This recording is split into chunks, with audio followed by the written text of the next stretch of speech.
noite a todos, de novo, né? Então, hoje eu proponho nós tratarmos desse assunto, caridade. Por quê? Caridade é uma palavra que muito se tem falado em todas as religiões, em todos os segmentos. Mas o que eu ganho fazendo a caridade? Será que eu fico melhor na foto? Eu fico mais simpática? A sociedade vai ter um outro conceito de mim? Então, hoje nós vamos trabalhar sobre isso. Deixa eu ver. Quando nós falamos em caridade, nós logo associamos ao gesto de auxiliar com um remédio, com um mantimento, com agasalho, tá? Claro que esse auxílio é muito importante para nós, é necessário, porque nós vivemos aqui na Terra e nós precisamos ter as nossas necessidades básicas atendidas para que o nosso espírito possa evoluir, possa progredir. Então, quando eu sacio a necessidade de alguém, eu estou ajudando. Só que caridade vai muito além disso. Na questão 886 do Livro dos Espíritos, Kardec pergunta qual o verdadeiro sentido da palavra caridade, como a entendia Jesus. Benevolência para com todos, indulgência para as imperfeições dos outros, perdão das ofensas. Fácil. Então agora nós vamos analisar um pouquinho essa resposta. Nós vamos ver o que é a benevolência. Para começar, benevolência é uma virtude. E se é uma virtude, ela é uma conquista do espírito com o seu trabalho e com o seu esforço. Então, nós podemos dizer que benevolência é o desejo profundo do bem. É uma disposição profunda de promover a felicidade de outrem, independentemente de quem seja ele, da sua condição ou da situação em que esteja envolvido. Nós somos uns espíritos que ainda estamos nos primeiros degraus da evolução. Para nós, é difícil ainda fazer e já ter adquirido essa virtude. Vou fazer o bem, desejar o bem a quem quer que seja. Tá, mas a pessoa cometeu um ato criminoso com alguém da minha família. Será que eu vou conseguir fazer isso? É muito difícil. Mas nós já podemos ir praticando isso no nosso dia a dia. Como? Agindo de boa vontade com as outras pessoas, sendo dócil no trato, afável, na delicadeza, nos gestos de gentileza e de preocupação com as outras pessoas. E aprender a pensar no outro, e não somente nós, nos nossos problemas. Então, essa foi a benevolência. A indulgência. No Evangelho segundo o Espiritismo, encontramos no capítulo 10, bem-aventurados os que são misericordiosos. Uma bela mensagem que trata da indulgência. A indulgência não vê os defeitos alheios e, se os vê, evita comentá-los e divulgá-los. Oculta-os, pelo contrário, evitando que se propaguem.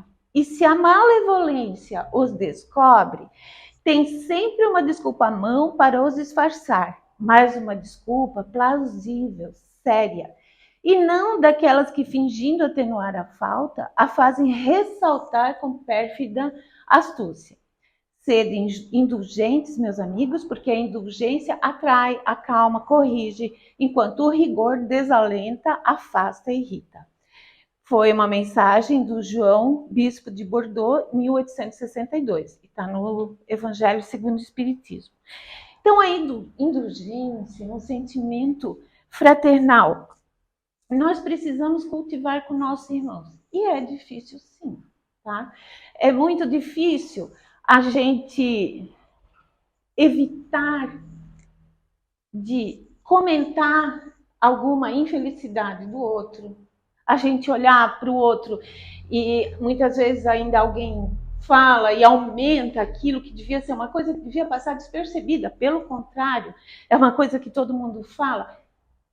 É o contrário da indulgência.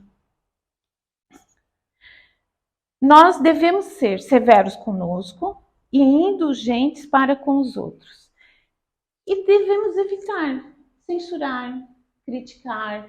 Quando nós precisamos corrigir algum hábito que a pessoa precisa modificar, ou quando é nossa necessidade, porque um cargo de chefia, alguma coisa, nós temos que olhar e ser indulgente com a fraqueza dessa pessoa. E não chegar e censurar e corrigir de qualquer jeito, porque nós temos que nos colocar no lugar dessa pessoa. E a gente tem que recordar as palavras de Jesus. Aquele que estiver sem pecado, lhe atire a primeira pedra.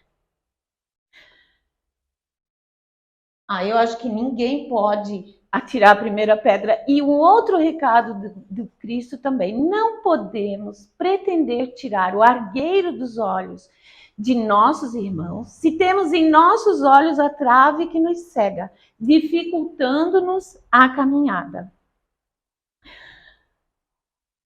Então, como é que eu vou querer corrigir alguém se eu carrego esse defeito, esse problema ainda comigo, essa inferioridade? Então, eu tenho que me colocar no lugar do outro e falar com o outro como eu gostaria que falasse comigo. Só que no dia a dia, principalmente no ambiente de trabalho, é complicado. A gente acaba esquecendo. O que a gente precisa fazer? Exercitar todo dia, porque é assim que a gente alcança a virtude, trabalhando e exercitando. Agora nós vamos falar da coisa mais fácil, que é perdoar, né? Isso aí, todo mundo consegue perdoar super facilmente. Jesus ensinou: quantas vezes perdoarei a meu irmão? Perdoar-lhe-eis, não 7 vezes, mas 70 vezes 7. A gente ouve nas igrejas, em qualquer lugar que se fale da doutrina de Jesus, temos que perdoar. Perdoar faz bem, não perdoar faz mal. Tá, mas será que é assim tão fácil eu perdoar?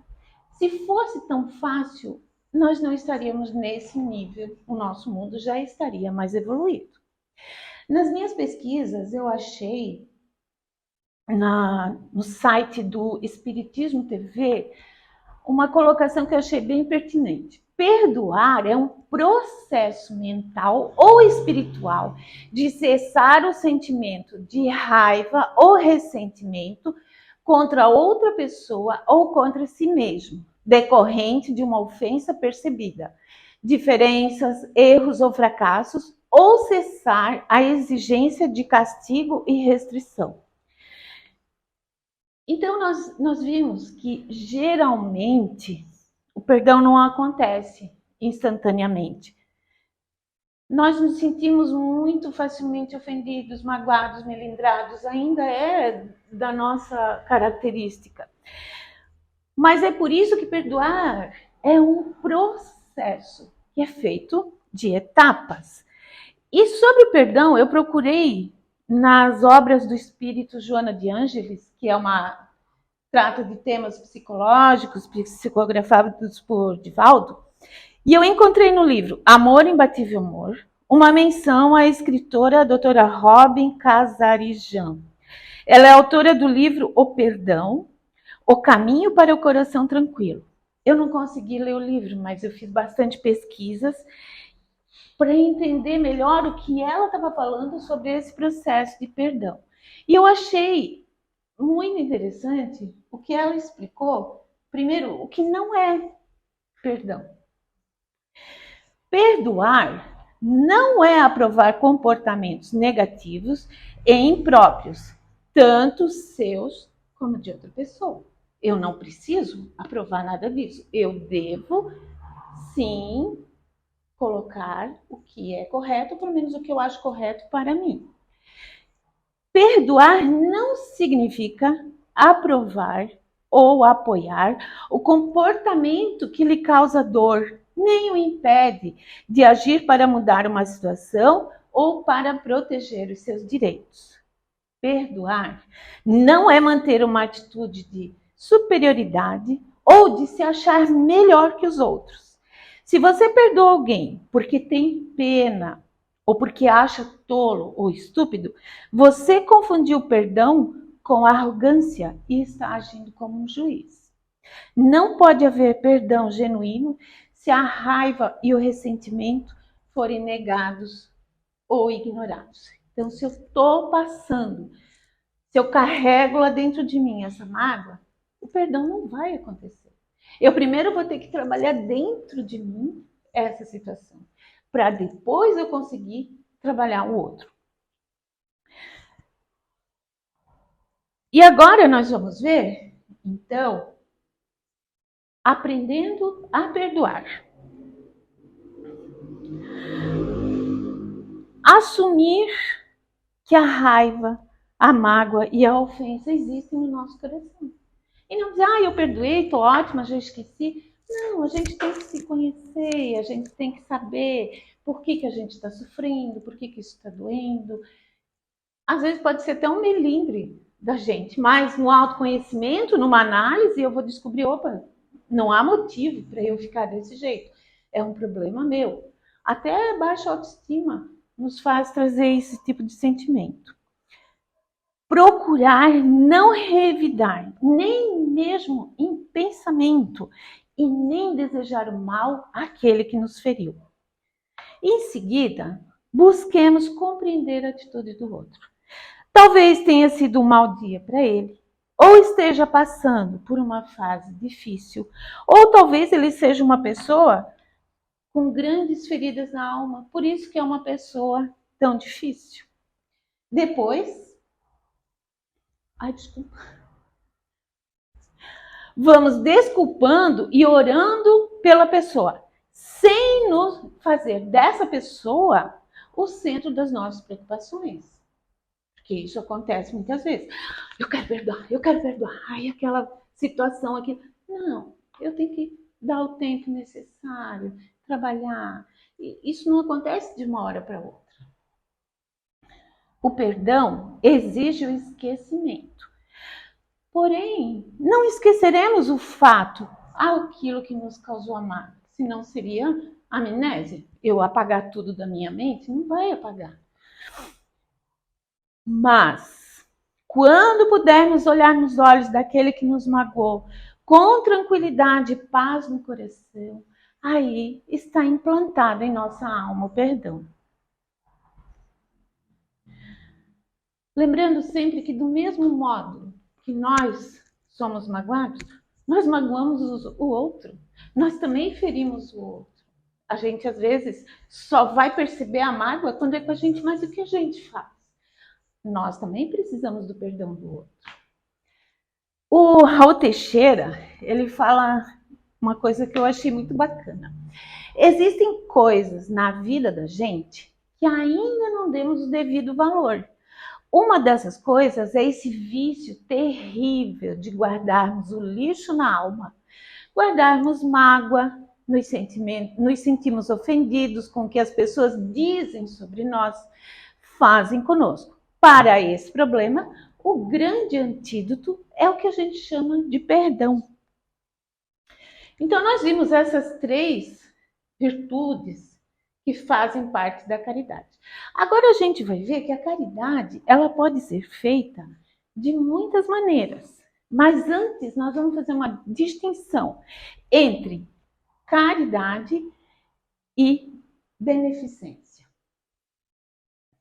Emmanuel começa uma mensagem sobre caridade e beneficência, assim, eu não passei a mensagem toda porque é muito longa, mas eu achei que essa parte aqui, ela já nos fala muito. A beneficência alivia a provação, a caridade extingue o mal. A beneficência auxilia, a caridade soluciona. Então nós vimos que dar um agasalho não é caridade, é sim um ato de caridade. Mas o que vai dizer se é caridade é o nosso sentimento. Ah, eu vou dar aquilo não para esvaziar meu guarda-roupa, mas eu vou dar aquilo pensando como vai fazer bem, como vai mudar a vida da pessoa. Porque é muito fácil eu tirar do meu armário quando eu compro alguma coisa e dar. Isso é beneficência, porque está fazendo bem para alguém, mesmo que o meu sentimento não seja de caridade. Quando você faz a beneficência, pode ser que você não esteja praticando com um bem, quando faz o bem. Você pode estar praticando a beneficência com outros interesses. Eu vou dar um exemplo. Eu posso fazer o bem sem que o meu desejo profundo esteja envolvido. Eu posso fazer o bem por algum interesse, para conseguir alguma coisa, para ganhar prestígio social. Aí eu fui beneficente, eu não fui caridoso. Outro exemplo. Se um candidato a um cargo público distribui cestas básicas com dinheiro próprio, não com dinheiro do povo, para pessoas carentes que realmente precisam do alimento, ele está fazendo bem, ele está sendo beneficente. Ele está dando alimento a quem precisa, mas provavelmente ele tem uma intenção de retorno. Ele espera ganhar votos com essa atitude. Então, isso não é a caridade, é a beneficência. Mas a prática da beneficência possibilita chegarmos à benevolência. É aquele exercício que nós vamos fazendo. Pois quando a gente vai atender alguém, a gente vai saindo de nós. E nós vamos olhando o que as outras pessoas precisam. Nós vamos nos conectando com o sofrimento das outras pessoas. E é na ação, na prática do bem, que alcançamos que nós saímos da beneficência para a benevolência. O Kardec também tem uma citação que eu achei interessante.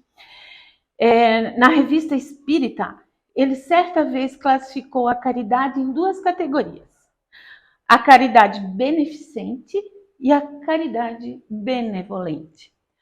O campo da caridade é muito vasto, compreende duas grandes divisões que, em falta de termos especiais, podem designar-se pelas expressões caridade beneficente e caridade benevolente. Compreende-se facilmente a primeira, que é naturalmente proporcional aos recursos materiais de que se dispõe. Mas a segunda está ao alcance de todos, do mais pobre como do mais rico. Se a beneficência é forçosamente limitada, nada além da vontade poderia estabelecer limites à benevolência. E existem muitas maneiras de praticar a caridade. Mas lembrando que quando eu pratico a caridade, é para dignificar o assistido. Não importa se ela for material ou espiritual. A caridade não surge apenas na doação de ordem material, é serviço de cada instante e de cada dia. Então, nós podemos iniciar classificando a caridade em caridade material e caridade moral. A caridade material é aquela que muitos de nós já estamos aprendendo a fazer. Porém, ainda, normalmente, nós oferecemos o que nos sobra. A caridade material compreende aquilo que tem manifestação no mundo físico, devendo ser exercida com desprendimento e amor, sem humilhar quem recebe. É a doação de alimentos, roupas, dinheiro, remédios, procurar melhorar as condições de moradia de alguém. Essa caridade é a mais fácil de ser praticada, pois podemos dar aquilo que temos. Já a caridade moral, nós temos que dar aquilo que somos. Mas a caridade material, como eu falei antes, ela é muito importante em nossa vida.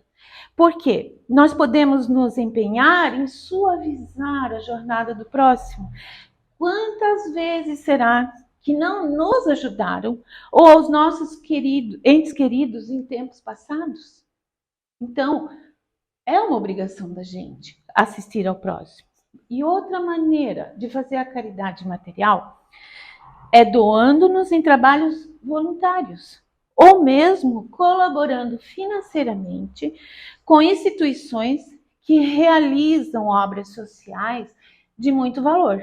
Um exemplo é a Mansão do Caminho, Médicos Sem Fronteira, Caridade Sem Fronteira. E a gente tem aqui perto da gente a PAI, que apesar de receber dinheiro do governo, ela não consegue sustentar. Olha o tanto que é feito numa PAI.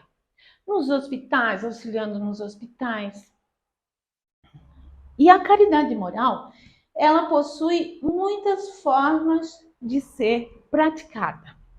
Mental, pode ser exercida através da prece, das vibrações, do perdão, sentimentos de amor e carinho, coisas boas que desejamos aos outros, inclusive quando a pessoa alcança algum sucesso, vamos vibrar pela pessoa, não vamos, conseguiu. Não, eu posso jogar a minha vibração para ela.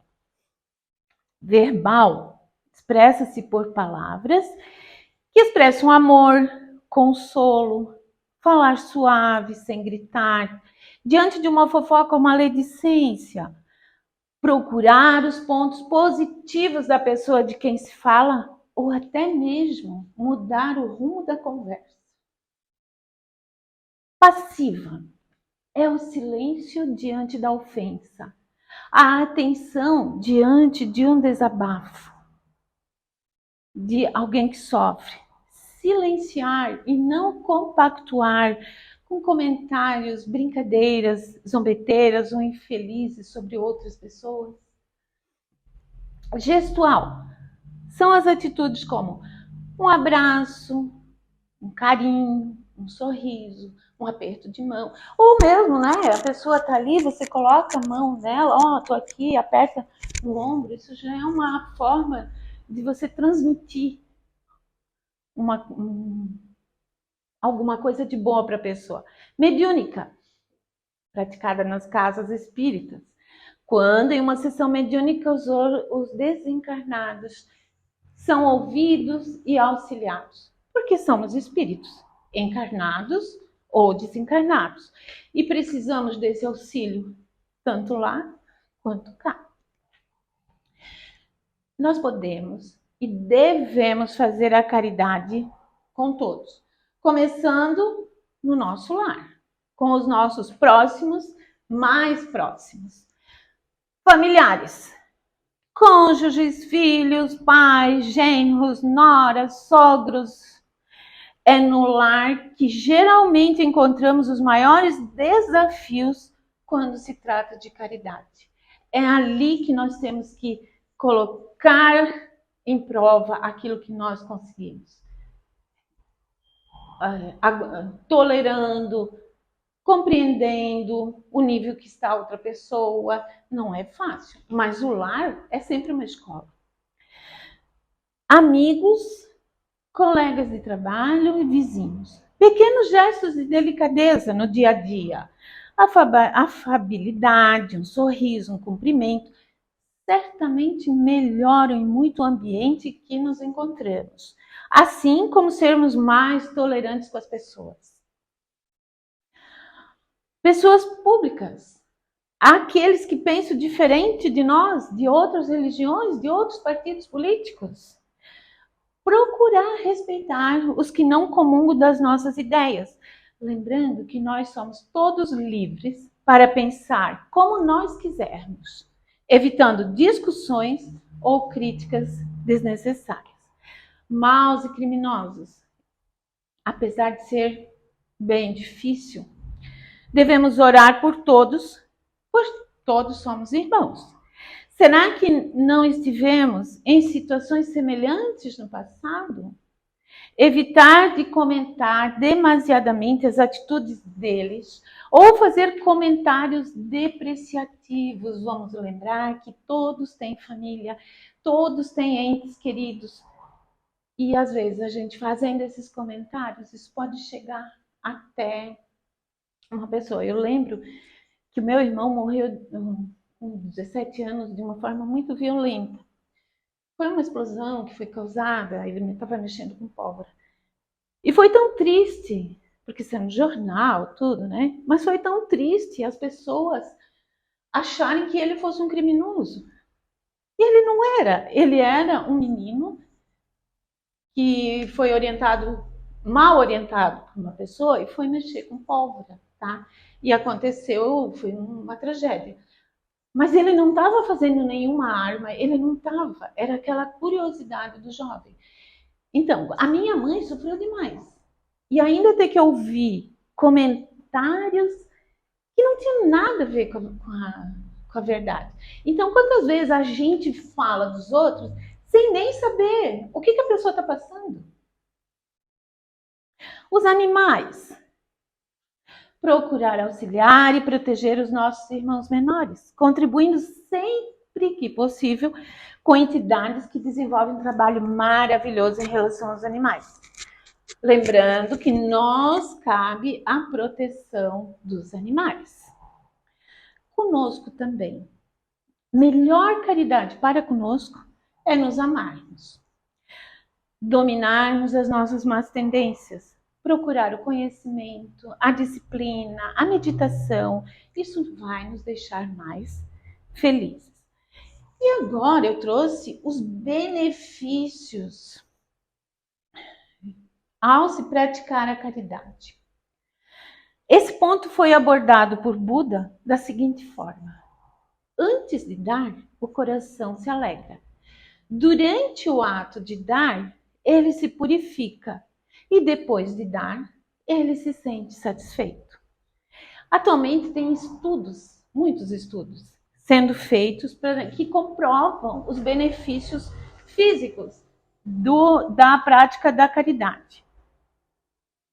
Aqui tem praticar a solidariedade provoca uma sensação de calor no peito, energia renovada e sentimento eufórico seguido por uma calma profunda. Essa foi a sensação descrita por inúmeras pessoas depois de uma ação generosa, conforme a pesquisa de Alan Lux, autor do livro O Poder Curativo de Fazer o Bem, os benefícios espirituais e a saúde de ajudar os outros.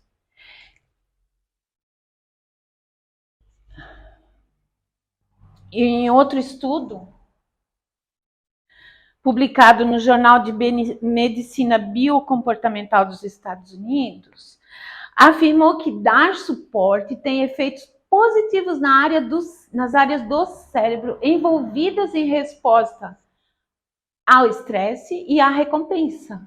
E esse estudo sugeriu que fornecer apoio, não apenas recebê-lo, pode trazer benefícios à saúde física e mental.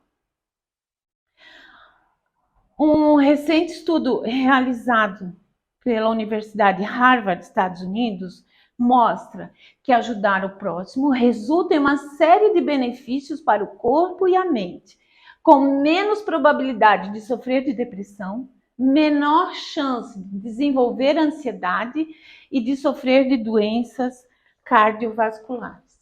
E aqui no Brasil, um cirurgião vascular do Dr. Daniel Benite, de São Paulo, ele esclarece que estudos mostram que a prática da caridade traz benefícios comprovados, como desde o voluntariado em uma cozinha comunitária até o compromisso de arrecadar dinheiro para uma instituição de caridade específica, os benefícios de saúde associados a doações podem incluir baixa pressão arterial, melhor autoestima, menos depressão, níveis de estresse mais baixo, prolonga a vida, mais felicidade e satisfação. Então, por que fazer a caridade?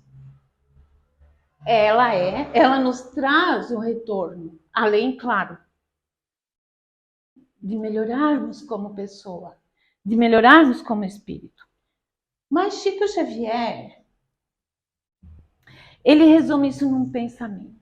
A caridade é o processo de somar alegrias, diminuir males, multiplicar esperanças, dividir a felicidade para que a terra se realize na condição do reino esperado de Deus. Somar alegrias nos dá saúde em todas as áreas. Diminuir males nos protege de muitas doenças e ajuda no nosso resgate espiritual, pois como seres imortais, com muitas encarnações, sabemos que trazemos conosco débitos. E a melhor maneira que nós vamos ressarcir, ou pelo menos diminuir a nossa conta, é com a caridade. Dividir a felicidade é espalhar a felicidade. É viver num mundo mais feliz e mais justo. A caridade é tão importante que nós temos o Dia da Caridade. Na Lei 5.063, de 4 de julho de 1966, que institui o dia 19 de julho como Dia da Caridade no Brasil. Conforme regida oficialmente, a lei estabelece a data com a finalidade de difundir e incentivar a prática da solidariedade e do bom entendimento entre os homens. Dessa maneira, o Dia da Caridade tem como objetivo conscientizar a população brasileira sobre a prática da solidariedade. É uma forma de incentivar a empatia entre os seres humanos. E lembrando que no dia 5 de setembro é o Dia Internacional da Caridade. A data foi escolhida para homenagear a ganhadora do Prêmio Nobel, Madre Teresa de Calcutá, que morreu no dia 5 de setembro de 1997. E muito justa essa homenagem, porque ela era caridade em pessoa. A vida dela era voltada para isso. A caridade ela é uma virtude tão importante porque é um exercício de transformação moral. A gente sai do conforto da indiferença, da ocupação com os nossos próprios prazeres, com as nossas próprias necessidades e começa a olhar ao nosso redor. A gente sai de dentro da gente. Ela é uma das leis de Deus para a evolução das criaturas. Não foi sem razão que os espíritos superiores ensinaram que fora da caridade não há salvação, não há elevação. Como salvar-se sem um trabalho no bem? Como poderíamos evoluir sozinhos? Os homens precisam lembrar que nós precisamos nos auxiliar mutuamente. Nós não podemos, não conseguiremos crescer sem interagirmos com o nosso próximo. E sem a caridade ocorreria a frieza, a indiferença, o aumento das dores e dos problemas humanos. Olha, nós podemos afirmar que os milênios se passam e ainda os ensinamentos de Jesus são muito atuais, assim como os desafios praticamente na parte moral permanecem os mesmos. O verdadeiro e maior desafio da criatura humana prossegue sendo o vencer a si mesmo. A caridade abarca o amor na sua mais elevada expressão. Não se trata de uma fundamentação religiosa, mas uma conquista da virtude de integração da criatura na criação. Sempre há condições e oportunidades para o exercício da caridade. Porque mesmo se eu não posso doar, eu posso me doar, tá?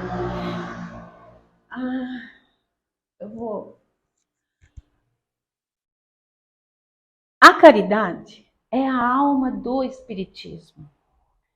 ela resume todos os deveres do homem para consigo mesmo e para com os seus semelhantes. Razão porque se pode dizer que não há verdadeiro espírita sem a caridade. E eu vou encerrar com uma imagem de Jesus, né, fazendo a caridade. Quem, pois, tiver bens do mundo e vendo seu irmão nesse estado lhe cerrar as suas entranhas, como estará nele o amor de Deus? Meus filhinhos, não amemos de palavra nem de língua, mas por obra e em verdade. Então essa é a minha mensagem. Espero que eu tenha conseguido alcançar vocês.